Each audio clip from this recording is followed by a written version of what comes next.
Shalom, shalom, paix de Dieu. Que le Seigneur vous bénisse. Nous avons entamé le 3e mois de l'année, le mois de mars. Je prie ce matin que toute la bénédiction qui est affectée au mois de mars s'attache à ta vie. Tout ce qui est prévu pour ce mois de mars, ta bénédiction, ton élévation, ton entreprise, vraiment tous connaissent du succès. Dans le nom puissant de Jésus. Le thème que je veux voir avec vous, faites preuve de persévérance. Celui qui persévérera jusqu'au bout, c'est celui-là qui aura la couronne de vie. L'évangile se nourrit de persévérance, de patience. Donc, ils disent que depuis longtemps, je prie le Seigneur, mais je ne vois rien venir. L'Éternel n'est jamais en retard quand il s'agit de bénir une personne. Il faut comprendre par là que les temps ne sont pas encore favorables pour toi. Parce que Dieu te bénira lorsque les temps seront favorables. Amen. Et l'Éternel attend toujours le bon moment avant de pouvoir se manifester, de pouvoir bénir ta vie. Thème, faites preuve de persévérance. Luc 18, le verset 1. Jésus a dit une parabole sur la nécessité pour eux de prier constamment et de ne pas se décourager. Si vous n'avez pas obtenu encore la bénédiction et la grâce, ce n'est pas le moment de relâcher. Vous avez un Dieu qui bénit, un Dieu qui élève, un Dieu qui entend nos prières. Les prières que nous faisons ne rentrent pas dans les oreilles de sourds. Donc, si l'Éternel ne t'a pas encore béni, comme je l'ai dit, c'est que ce n'est pas encore ton temps de gloire, d'élévation. Mais n'arrête pas. Continue de prier et de persévérer jusqu'à ce que tu vois l'horizon. L'objet de la parabole de la veuve insistant et du juge unique est de nous encourager à persévérer sans abandonner nos prières. Parce que certains, quand ils ne voient pas l'horizon, ils ne voient pas la bénédiction poindre, ils mettent un frein à la prière. Donc, il est question du juge unique et de la veuve dans la prière de persévérance et d'insistance. Nous montre ici que nous devons prier sans nous abandonner, sans nous relâcher. Nous devons prier jusqu'à l'obtention de la bénédiction. La lutte verbale entre Moïse et Pharaon est aussi un exemple. Parfois, Dieu nous demande d'accomplir une tâche qui requiert beaucoup de persévérance afin de forger notre caractère.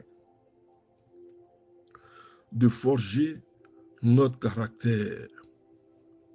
Moïse se sentait complètement dépassé par la tâche que Dieu lui avait confiée.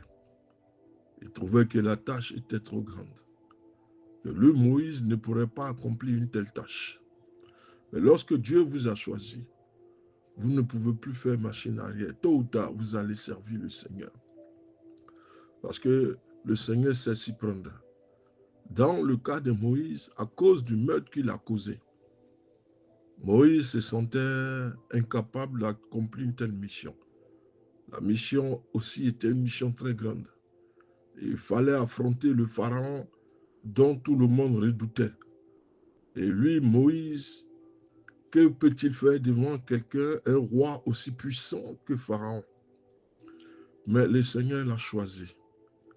C'est pourquoi Moïse s'est senti dépassé par la tâche que Dieu lui a confiée. Malgré tout, Moïse persista à rencontrer Pharaon, à lui demander de laisser partir le peuple d'Israël hors d'Égypte. Pourtant, Dieu l'avait prévenu que Pharaon n'accéderait pas aisément à sa requête. Pharaon était dur. Et Pharaon n'allait pas se laisser abattre par Moïse. Pour Pharaon, qui est Moïse pour qu'il obéisse à ses injonctions? Donc, la bataille allait être dure. Le combat allait être difficile. Mais Dieu avait déjà prévenu Moïse. À Moïse aussi de se préparer. Vous êtes dans une guerre, dans un combat. Vous voyez que les choses sont difficiles autour de vous.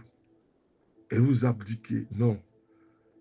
Un enfant de Dieu, dans la bataille qu'il mène, ne peut pas abdiquer. Il sait le Dieu qu'il a envoyé, que ce Dieu-là ne perd jamais. Donc, si ce Dieu-là t'envoie, alors, sois persévérant. Il t'a déjà donné la victoire. La victoire est déjà au bout. Mais c'est en toi d'engager le combat et de marcher dans la persévérance. Ne recule pas, ne te rétracte pas au bout de 2-3 jours de prière. Non.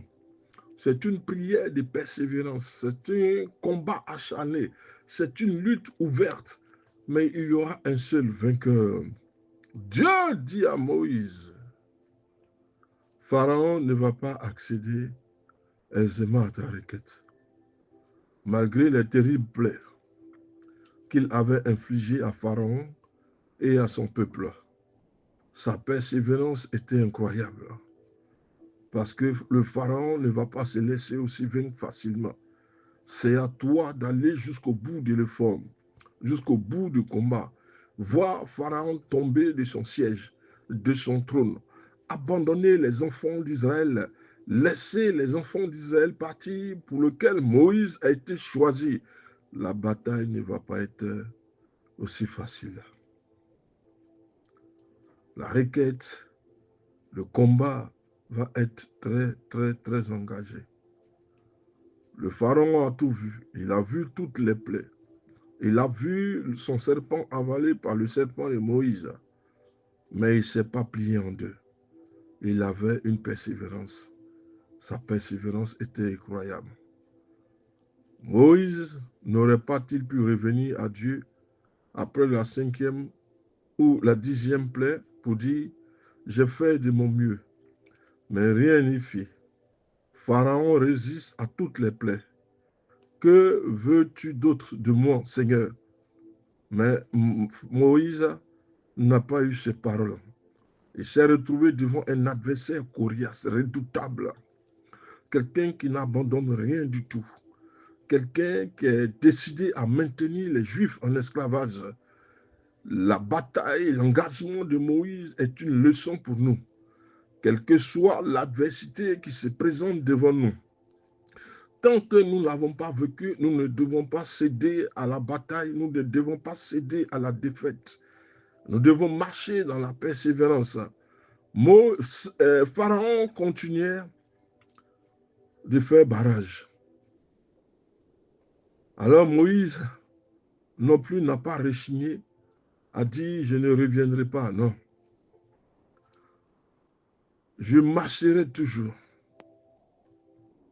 Et Moïse s'est engagé. Et Moïse est allé jusqu'au bout. Moïse est allé jusqu'à demander encore à Pharaon de lâcher le peuple. Jusqu'au jour où le Pharaon lui-même a fini par craquer, a laissé le peuple partir. Le prophète Ézéchiel a reçu la mission d'aller parler aux Israélites en exil pour les appeler à la repentance. Mais Dieu aussi avait prévenu le prophète que celui-là ne serait pas écouté. Mais la maison d'Israël ne voudra pas t'écouter parce qu'elle ne veut pas m'écouter. Car toute la maison d'Israël a le front dur, le cœur obstiné. Voici que j'endurcis ta face pour que tu les opposes à leur face. Ézéchiel 3, le verset 7 au verset 8. Cette qualité de persévérance Nous la retrouvons chez la plupart des prophètes qui obéissent à un appel divin. L'assurance du prophète, c'est qu'il est envoyé de Dieu pour aller parler à des peuples qui sont encore incrédules. Donc Dieu va durcir le front de ses prophètes. Il va les endurcir, les préparer, leur donner un caractère à résister jusqu'à obtenir la victoire. Et tu dois être parmi ces prophètes-là. Les gens à qui Dieu donne la portion, si je peux dire, de persévérance et de patience, qui vont parler à des gens, même si ces gens-là ne les écoutent pas, ils vont pour accomplir une mission.